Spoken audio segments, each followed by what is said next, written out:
What is going on, everyone? My name is Andy. Welcome back to another FPL video. In this one, it's the FPL watch list for game week 5. So these are some of the players that have either got good fixtures coming up, they've been playing well, we should be talking about them, that I'm thinking about bringing into my team. Now, that means that if I've already got a player, they're not going to be on this list. So I'm not going to be talking about Bamford or Antonio or Ronaldo or Benrahma or anyone like that in this video because I already own them. Some of those are obviously going to be up for discussion this week because of, Antonio's red card and stuff like that. And I will discuss them in other videos this week, so don't panic about that. But for this one, bit self-indulgent, I'm going to be talking about my team of 4 players that I'm thinking about. So if you enjoy it, give it a like, hit that subscribe button if you're new around here, and let's jump into it. So first up is Jimenez at Wolves. Now, I'm going to be completely honest, right?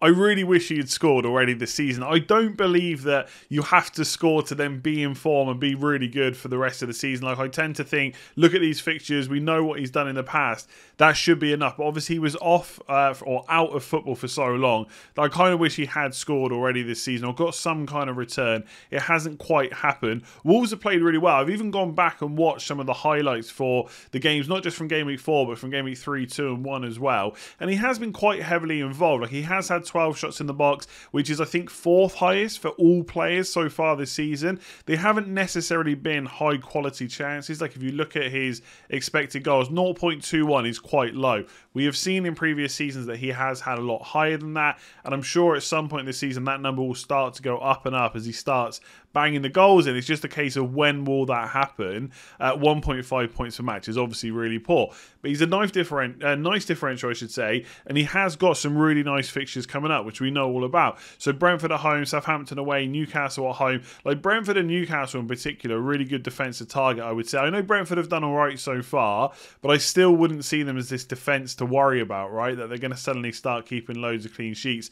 And even after that, Villa is decent, Leeds is definitely decent as well, and Everton's not too bad as a fixture. It's maybe not as easy as some of the others, but it's not too bad. In general, that's a really good run of fixtures, and we know he's probably going to play 90 minutes in most of these games. It's the kind of wider positions, the Trincao and Traore positions that tend to change a little bit more, especially Trincao. Obviously, Hwang come on, Podence can come on as well. So there is rotation there, but not really for him. And he should be on penalties too as well, which we've kind of maybe forgotten about a little bit. And he's nice and cheap at 7.4 million. So is he my first kind of choice forward to bring in? No, but he's easily gettable because of the price. And I think Wolves fixtures just looking good. And I also think Wolves have not scored anywhere near as many goals as they should have done for the amount of kind of chances they've created. Now, they haven't necessarily all fallen to Jimenez himself. There's been a lot for Trincao, a lot for Traore as well, but he's just always in and around the box. And all this talk about, him heading the ball and stuff like that, just go and watch the highlights. He has headed the ball a few times already. And in fact, like, if you go and look at some stats, like I looked on Fantasy Football Scout, headed goal attempts, you just don't get that many in general, right? Most of the shots are taken with their feet anyway. So I don't think we need to turn that into a narrative of it being a problem for Jimenez. And to be honest, I'd rather he was shooting with his feet than trying to head the ball in the goal, because it's much easier to score with your feet, right? So that all looks good. And because of the fixtures, I'm tempted to just go for it. There's obviously a whole discussion about whether we should sell Antonio. I'm going to talk about him in tomorrow's video. But in terms of a watch list where I'm thinking about players that I might bring in, Jimenez is like right at the top of that. I think from a striker point of view, fixtures are good. The stats aren't quite there yet, but I feel like he's the kind of player that can definitely build towards that. And the fact that he's already having a lot of shots and creating a lot of chances, he's right at the top of my watch list. So it's hard not to notice just how good Conor Gallagher's been for Crystal Palace, and obviously he has turned that into FPL returns as well. So 2 goals against West Ham, 2 assists versus Spurs. That's 4 returns in only 3 games. So although Palace have played 4, he didn't play against Chelsea, of course. He's only played the last 3 games. And one of the kind of really interesting things was he was on a lot of set pieces, corners and free kicks. That might change if Milivojevic comes back into the team a bit more full time. But right now it looks like Conor Gallagher's pretty much nailed. He's played 390 minutes since he's been available, and he's basically everywhere on the pitch, right? Now, I think a lot of people get frustrated. I've already had a couple of comments after yesterday's stream when you say, can he keep it up? Will Palace keep it up? Like, Palace are a team to target. Obviously, you're gonna target Salah against Crystal Palace at home. I think it's fair to say that after 4 games for Palace and 3 for Gallagher, we shouldn't just massively change our opinion that suddenly Palace are world beaters and Conor Gallagher is going to be one of the best value players to ever play the game. That might be true, but it's okay to be a little bit sceptical of that after only a few games, right? 0.43 expected goals, 0.26 expected assists. That's per 90 numbers. If he keeps that up all season, he'll be one of the best value players that's ever been in FPL, right? That's how good those numbers are. But they're not. It's not going to happen. At some point, they're going to go down. It's just a case of how quickly that is. So I've got my eye on him. He's definitely on the watch list. 5.6 million is a price point where I don't think there's a huge amount of kind of standout midfielders. There's Gray, Odegaard, Smith Rowe. They're all a bit much of a muchness. I'm not really interested in any of them. But if he can keep this up when the fixtures turn, when they get a bit better, then he could be used as an enabler to get maybe 3 big hitters as long as it fits in with the rest of your team. So I'm not against getting him, but I'm not really in any rush to get him either. He's only had 7 shots in the box, which isn't bad, and the chance quality has been quite high, but I want to see if he can keep that up. The fact that he's got his returns against West Ham and Spurs is very interesting to me, right? But I want to see over the next few. Liverpool, Brighton, Leicester, Arsenal, pretty difficult. From game week 9, when it gets to Newcastle at home, yes, they play Man City straight afterwards, but then it's Wolves, Burnley, Villa, Leeds. So the fixtures get much better. So if Palace can keep this up, or at least not even keep it up to this extent, but play well in these next few fixtures, then suddenly I'm thinking, yeah, maybe he can be an enabler. If he keeps all the set pieces, whether Milivojevic is or isn't on the pitch, that would be great. Obviously, he's probably not going to be on penalties, but he is everywhere and he is making those late runs into the box. So he's definitely interesting. I've definitely added him to my watch list and I could use him as an enabler. But right now, I just want to see a little bit more. I'm not worried about what he's done. I'm just worried about whether he can keep it up. And the fixtures aren't really anything to target either. So I'd rather probably bring in like a Sarr or a Traore who've got better fixtures. And if it fails, or if Gallagher looks really good, you can just make that swap later anyway. So next up is Sarr, right? He's only 0.4 million more than Gallagher. And you might be looking at it saying, right, the expected goals aren't as high, expected assists aren't as high. He's not had as many shots in the box. But for me, fixtures still massively matter.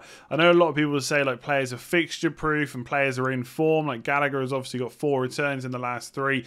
But I look at these fixtures for Watford, Norwich, Newcastle, Leeds. They look pretty good. Full-on green fixtures, defences that give up chances, and Sarr's always heavily involved. And the thing is, I'm not expecting Watford to score a lot of goals, but when they do score, I would expect Sarr to be involved. And there is a chance that he'll be on penalties as well. Still nicely low owned, and obviously only 6 million as well. So pretty decent. And it is worth saying, right, he's got his goal already against Villa on the opening day. The next 3 fixtures are Brighton, Spurs and Wolves. They're all 3 teams which are, over the course of the season at least, I would expect to keep a fair amount of clean sheets. I would expect those 3 defences to definitely be in the top half of defences come the end of the season. So I'm not even sure I'm that worried about that. Norwich, Newcastle and Leeds just look a hell of a lot better. We've just seen what Leeds have kind of done against Liverpool. I know, obviously, part of Leeds being really bad at the weekend was because they were playing Liverpool, right? People keep saying, well, Newcastle next and whoever else they've got to play, they're all really good options because they're playing Leeds. But obviously Leeds' attack is a step above.